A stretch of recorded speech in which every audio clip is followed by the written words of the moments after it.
Agora em Tiago, capítulo 3, que é uma das epístolas gerais do Novo Testamento, o texto começa dizendo: Meus irmãos, não sejam muitos de vocês mestres, pois vocês sabem que nós, os que ensinamos, seremos julgados com maior rigor. Nós sabemos que os líderes da igreja, os mestres que ensinam, eles são como um espelho para toda a igreja. E Paulo diz, em 1 Timóteo 3, essa afirmação é digna de confiança. Se alguém deseja ser bispo, deseja uma nobre função. E Paulo cita aqui características necessárias para alguém que quer ser um bispo na igreja. E ele cita, sim, uma pessoa que seja apta para ensinar, mas mais do que isso, todas as outras características dizem não apenas de saber ensinar, todas as outras características têm a ver com o caráter do homem de Deus. E Tiago diz: todos tropeçamos de muitas maneiras. Se alguém não tropeça no falar, tal homem é perfeito, sendo capaz de dominar todo o corpo. Segundo Tiago, a língua é um dos nossos maiores inimigos. Como diz Salomão em Provérbios 18, verso 21, a língua tem poder sobre a vida e sobre a morte. Os que gostam de usá-la comerão do seu fruto, mostrando o poder que a língua tem na nossa vida. Como Tiago disse, quando colocamos freios na boca dos cavalos para que eles nos obedeçam, podemos controlar o animal todo. E ele cita mais um exemplo. Tomem também como exemplo os navios. Embora sejam tão grandes e impelidos por fortes ventos, são dirigidos por um leme muito pequeno, conforme a vontade do piloto. Semelhantemente, a língua é um pequeno órgão do corpo, mas se vangloria de grandes coisas. Vejam como um grande bosque é incendiado por uma simples fagulha. Assim também, a língua é um fogo, é um mundo de iniquidade.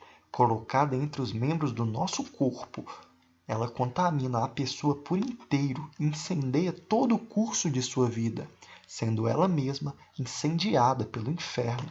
Como o Senhor Jesus disse em Mateus 12, verso 36, mas eu lhes digo que, no dia do juízo, os homens haverão de dar conta de toda palavra inútil que tiverem falado.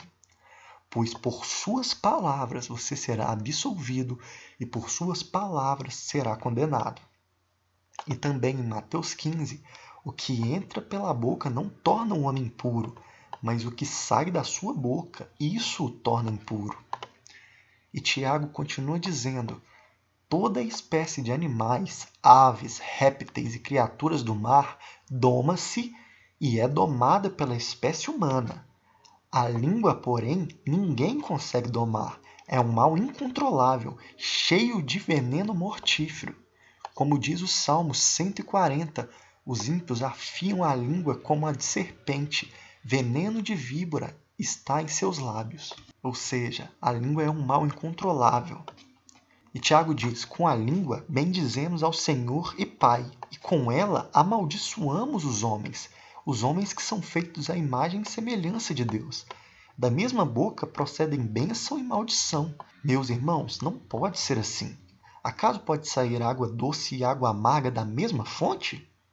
Meus irmãos, pode uma figueira produzir azeitonas ou uma videira figos? Da mesma forma, uma fonte de água salgada não pode produzir água doce.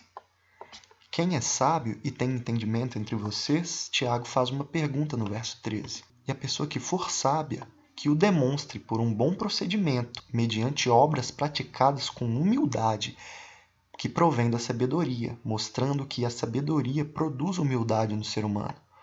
Contudo, se vocês abrigam no coração inveja amarga e ambição egoísta, não se gloriem disso, nem neguem a verdade. E não chamem isso de sabedoria, pois esse tipo de sabedoria não vem do céu, mas é terrena, não é espiritual e é demoníaca.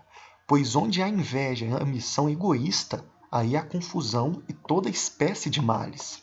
Mas a sabedoria que vem do alto, que vem de Deus, é antes de tudo pura, depois pacífica, amável, compreensiva, cheia de misericórdia e de bons frutos, imparcial e sincera.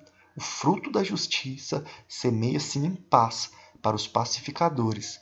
E assim termina Tiago, capítulo 3.